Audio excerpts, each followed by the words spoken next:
Hello everybody, today we're doing a video for GTA Car Kits in a 2015 Audi A4, and the same would apply to Audi A5. And today we're going to show you how to install our Apple CarPlay and Android Auto kit. As you can see, it's already installed into this car. It's been paired to iPhone wirelessly. You can also pair it to your Android phone wirelessly. As you can see, this is the Audi system with original navigation, so the controls are right here, not below the screen. So if your controls are right here, then this installation would not apply to your car. You would need a different product. So here I can control CarPlay with the original controls. Here I'm able to use original Audi Bluetooth sound source, so I don't need to plug in any AMI ports or use auxiliary in this car, which is an advantage of our kit. This kit also uses original microphone for phone calls and Siri, which you can activate through here by pressing and holding this button. The rear camera will still work if you put your car into reverse. So you will not lose any functionality from the original system. You can easily switch back to it by pressing and holding the back button here. So you get an extra function which you didn't have before. And now we're going to show you how to install it in this car. So the tools you're going to need is a panel removal tool. This is our hook tool. You're also going to need stereo removal keys, which will come in our kit. And this is our product. Because we're going to be removing these components here, the HVAC panel and the radio, we move down the gear selector, and we also engaged our parking brake so the car doesn't roll. This gives us more space to work on everything here. We will start with using our panel removal tool in order to unclip the HVAC panel. So you're just going to get on the side here and unclip it on both sides, so there's no bolts that hold it in place. And there's this connector right here where we're going to be connecting our kit, so we're going to disconnect it right away. And to do that, you're going to unclip this red clip, slide it out, and then you can press on the clip in order to disconnect this connection. Now we can use our stereo removal keys, and we're going to insert them into the front face of the stereo, and you have to insert them up until this second notch on the outer edge. So we're going to insert the first one, then the second one. And now you can carefully grab the stereo and pull it out. We're going to use our hook tool to get here underneath the lock, so we can lift the lock up, and that lets us remove the key. Same thing on the other side. I'm gonna lift up the lock. So the back of the head unit, we're going to be connecting to two connections. So we're going to remove the original quad lock harness. This is the first connection where the kit is going to connect to. So you have to unlock the clip underneath the quad lock. It's right here. And then you can unlock it to remove it. And then this gray wire for video is the second connector that we have to remove from this back of the stereo. So you have to press the clip underneath it. Then we're going to use our panel removal tool to carefully wiggle it out. We'll now show you what comes in our kit. So you have your main module, which will hide underneath the stereo. And then all the wiring here, this is the T harness that is going to go at the back of the HVAC panel. This is the main harness at the back of the stereo. We also have our video cables. This is our USB for wired CarPlay, wired Android Auto, and it's also used for updates. And then you also have your wireless antenna. So we will begin with routing our USB cable, and we're going to route it towards the passenger footwell compartment. We will feed this end. We will drop it towards the passenger side. We will pull away this panel here, so that way there's space for the wire to come through. And then we will catch the wire with our hand behind this panel. There you go. And you can route it towards the side here. Just clip the panel back in. As you can see, it's all the way down there, hidden and out of the way. Now we will connect the harness that goes behind the HVAC panel. So we already showed you how to disconnect the original connection. This one will plug in to the female end of our harness. Make sure it's all the way in, then lock it in place. As you can see, it has this small wire coming out.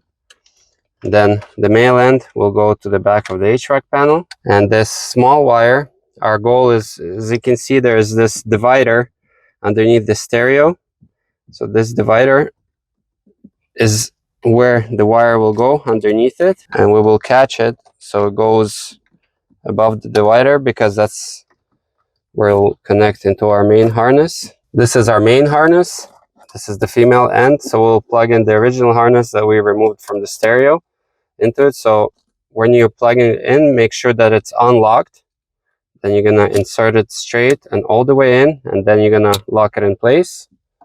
and then this male end will go to the back of the head unit. So the same thing, it has to be unlocked, and you have to insert it all the way in, and then you lock it in place.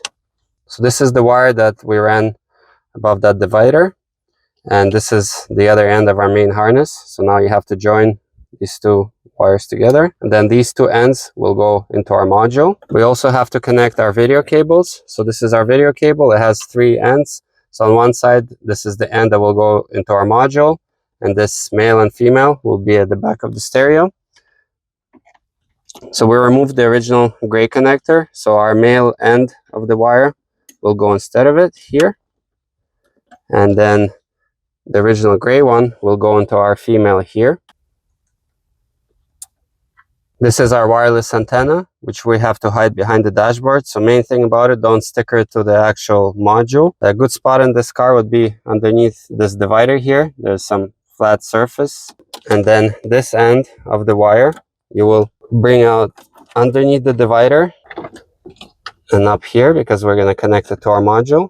So at this point, all of our wires are done except for them to connect to our module. So you should end up with the video wire. This is our antenna. This is our USB. This is our main harness to the module. So all of these connections should be installed. And at this point, you're going to maneuver the wires. And before we connect the module, we're going to make sure that the actual head unit can go back in its place. We will move this quad lock harness out of the way and carefully put the stereo back in.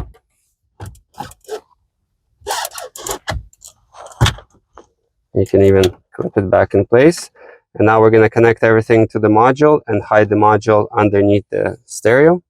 So at the back of the module, there are preset dip switches that usually come from our company already preset for your car, so you don't need to adjust them, but just make sure when you're hiding the module that they don't get adjusted by mistake. So we're going to start with plugging everything in to our module. We'll start with our USB. Everything is marked here. And then this is our wireless antenna. On the other side, we have our video cable, and these are the 2 power harnesses. So everything has been connected, and at this point, we'll start carefully putting everything underneath the stereo. So when you're doing this step, make sure you take your time and route the cables carefully. And you can also use some cable ties to make it all more neat. So you will put the module in, and there's plenty of space to hide the module along with all the wires. This harness for the HVAC panel will go below the divider here. There's more space for that. And now we can clip this panel back in. So with everything installed, we're going to test the system. So in the original Audi system here, you're going to go to media and source, and you're going to make sure that the car is set to the Bluetooth sound source. That's how you're going to get sound from CarPlay and AndroidAuto. Once you made sure of that, we're going to press and hold the back button. As you can see, we get CarPlay or AndroidAuto. So we pair the iPhone wirelessly through the settings of our kit. That's why it's up on the screen, so you can control it with the original controls. We're also going to check the sound to make sure that it's working. So at this point, the installation is complete. Again, this was a video for GTA Car Kits. I hope you liked it, and we'll see you next time.